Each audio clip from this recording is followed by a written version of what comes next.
getting ourselves into today. So today is going to be filled with just fun fall activities in the mountains. Austin actually has some cool things planned for us today. Yes, we're headed up to Kenosha Pass. There's a forest road that we're going to take that we did some research on.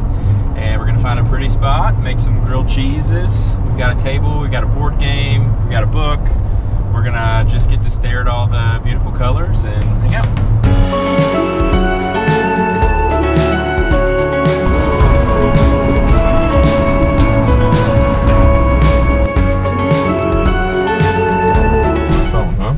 Just spent about 30 minutes at the Coffee Bean and Bakery, and I was so hungry, and because I'm pregnant and need to eat as soon as possible, and we did not eat, but I got biscuits and gravy, a coffee, a scone. It looks amazing.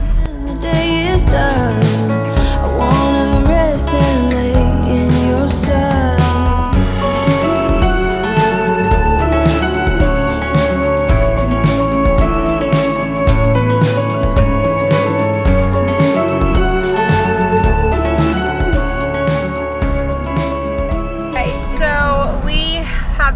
Almost to the road in which we're trying to get to.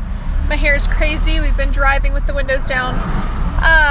There are cars everywhere. A very popular place, obviously, to look at trees, but it has been gorgeous.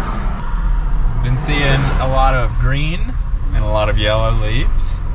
It's like I was telling Blair, this is like fall's version of going and looking at Christmas lights. If any of you guys grew up going and looking at Christmas lights, you can comment down below, but it's pretty.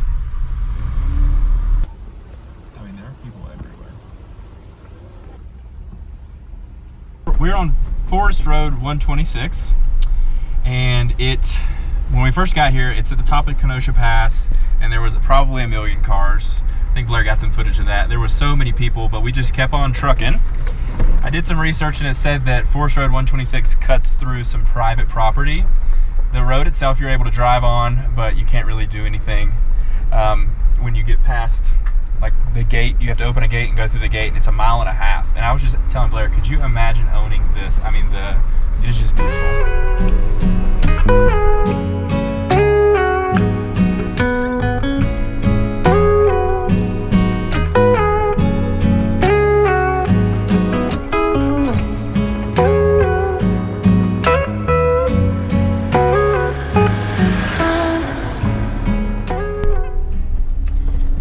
I'm gonna try to update you guys as we go on. So when we first got on this Forest Road 126, it was pretty easy. Then we got onto the public land, or the private land that we were on for 1.5 miles. That was pretty easy. But then once we got off that private land back onto Forest Road 126, it got very rocky again, and we're like kind of making some switchbacks right now, going to find a spot at the top of this mountain with a good view. Actually, we're pretty high up here to the point where the aspens are the leaves have all already fallen. So we picked out a camp spot about a couple miles up Forest Road 126, and it's absolutely gorgeous. We just kind of drove through the pines, or through the aspens, not pines, and there's some really pretty views behind me. We cooked grilled cheeses for lunch and tomato basil soup, and then we played a fun board game that me and Blair had never played before called Partners. It's a great time. And now we're setting up Enos and just reading books and hanging out.